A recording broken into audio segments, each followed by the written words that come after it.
Et comme on a Gelor est fêté, je suis ici en Afrique du Sud, comme on a Gelor est fêté. Maintenant, nous Congolais, bonne réalité à Congolais en Afrique du Sud. Ça fait combien de temps en Afrique du Sud? Bon, ça fait déjà 9 ans. Je suis ici depuis 2014. Ça fait 9 ans, je suis ici en Afrique du Sud. Bon, pour la réalité, vraiment nous souffrons. Tu as souffert ma casse et tant que étranger, tu as souffert ma casse dans Mboka. Rien ne marche. Donc, ma casse. Tu es à Ouatoukou, Congolais, Moussoussou, au Basali, 20 ans, 30 ans, mais au moins, vie n'a pas vraiment, ils correspondent à Ani Basali, Nakata Mboko. Congolais, Congolais, Basali, Bayawa, Boyati. Boya penate ngamoko ni nazaboe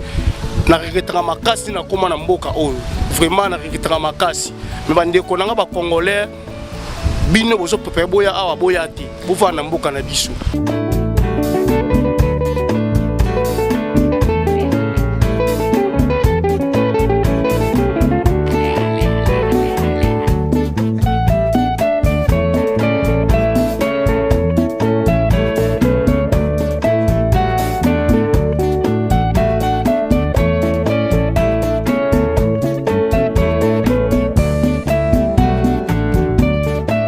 Tata ba maman bandeko wa bolingo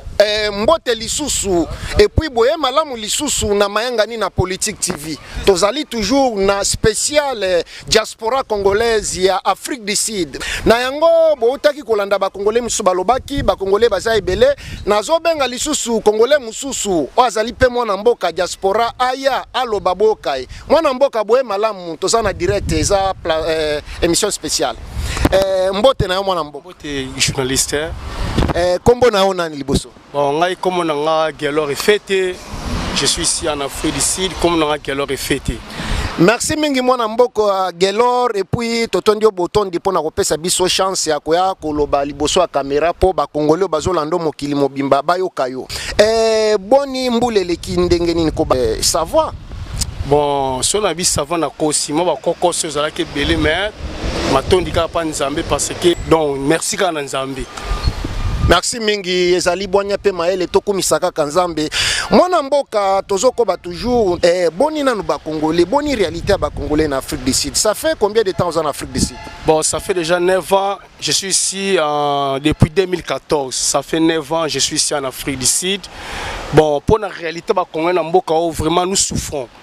Tu as souffert ma casse et tant que étranger, tu as souffert ma casse dans mboka rien ne marche. Donc ceux qui ont mboka moko malamu na neva na sali awa na rosa la boité. Bon, surtout ça parce que tout ça va courager, tout ça focus. Donc na mboko sa musala ko vivre te. Pe misala to sa na mboka o za misala moko na mboka na bisto ko sala ngoti. Tout ça parce que tout ça étranger na kata mboka pa ça vraiment passe. Mais les Congolais souffrent beaucoup dans ces pays. Tout ça ko souffrir ma casse. Tu awa to kutu wa congolais mususu o basali ba 20 ans ba 30 ans mais comment na vie na bango vraiment ils correspondent à ani basali na kata mboko ba congolais belé ba lekani ba kolekaniza momoko to exprimera ça dit quoi ba congolais bazola libanda na mboka oyo il y a des congolais tilelo bazola la kaka na kata ba chambre ba futela ka chambre vraiment ils a participé mawa pour na vie na soit congolais na kata Afrique du Sud. Vraiment, ezali pasi pe mawa pona via ba congolais na Afrique du Sud ndenge mwana mboka Gelor auti ko manyolela bino mais siko mwana mboka Gelor oko lobana ba congolais nini o bazali na nzela bazolongwa Congo pona ko ya Afrique du Sud pe ba congolais bazana na Congo bazo planifier pona ko ya Afrique du Sud yo ko lobana bango nini ezali conseil na yo liboso na bango bazali kolanda yo pe bazali koyoka yo. Bon, eloka liboso na koloba pona ba o déjà balongwe mboka pona ba ya awa moyen na bisa bango bazonga lisu ezati ba okoya na bango mais oyo bazo préparer ba ya awa pona nga conseil na kopesa ngo ba yati premièrement na kata mboka oyo gouvernement na bango epesi privilège makasi na bana mboka na ba citizen auto no baka na anglais bana mboka bazana privilège makasi bana mboka na kata mboka na bango okomona jamais sud-africain ala libanda soka libanda bakosala tuba longwe libanda bapesi ndako kovanda bapesi bilo kolia asala malam parce que asa mwana mboka ya pona ngai ba congolais bazolinga bayawa boyati boya penate ngamoko ni nazaboe na regretera makasi na koma na mboka oyo vraiment na regretera makasi mais bande ko nanga ba congolais bino bozo préparer boya awa boya te bova na mboka na biso kasi okoloba na bango nini soki bango balobi ke mais soki ezali bongo pona nini yo ovandi awa pona nini te ozonga pe kuna pona bango balingi baya bamona oyo ozomona okoloba na bango nini po bakoloba mais ye azoloba na biso to ya te mais ye pona nini azozonga te avandi kuna bon déjà to komaki déjà awa autrement ko sala ezalité mais biso to ça awa to somona la réalité na kolinga jamais ndeko nanga mususu wazana konga awa ako baksu pasi likola pasi yango mo loko na bisi bango ke boyati merci mingi mwana mboka totondi olongonya pona kopesa biso ngonga tomoni ozali na kati ya musala mais pona bolingwa mboka okati musala oye pona komeka kosolola na bakongole bayoka yo na yango biso totondi olongonya pe mayangani na politique TV elongo na ngai moko Patrick Chimanga tata mayangani ba porte na biso eza kofongwa pona bino bakongole à tout moment ba situation ezali esengeli boya to solola mpoete maebozoloba ekende partout dans le monde pe ba konzi o responsabilité na bango ezali pona ko trouver solution pona peuple congolais ba na ko trouver les bino solution pona ngai na yo na banzi to suki apona lelo nini okoki koloba lokola mbote pe liloba suka na émission interview to tsala na pona ngai no koloba d'abord nazolinga eke par rapport à mboka na ngai na ane to ko banda moi changement vraiment ekota to sali banda mais to landaka ba news ndemboka na biso etambola to sepela nango ata mokete bakongole ba souffrir na kati ya mboka na bango moko ekoko salama jamais mutu na kati ya mboka ne fois na kimia fois se retrouver même bato batangi classe mingi te to mona mboka bapaya ata mutu atangi classe mingi te bakoluka musala moko oso correspondre na classe na tanga pour être à vivre ce qu'on a mboka na biso za bongo te na mutu aza licencié na mutu aza docteur azozanga musala ya kosala na mboka oyo tango mutu déjà azo na licence bazo préparer musala pona ye tango osili sabwe ba campagne belé ba solliciter ya kosela bango mais na mboka na biso sa bongo te na ko sepela pena ba konza mboka na anoto ko banda buluko améliorer makambo susu peuple congolais et vivre malamu lorsque Congo sa malamu to mona congolais ba ko malibanda te ba ko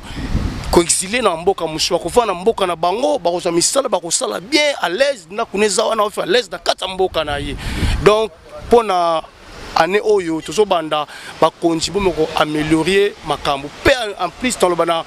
président Fati Beton président zo kangai étant que moi na mboka dialogue feti bo sala tout que possible ya ko bimisela peuple congolais ba carte d'identité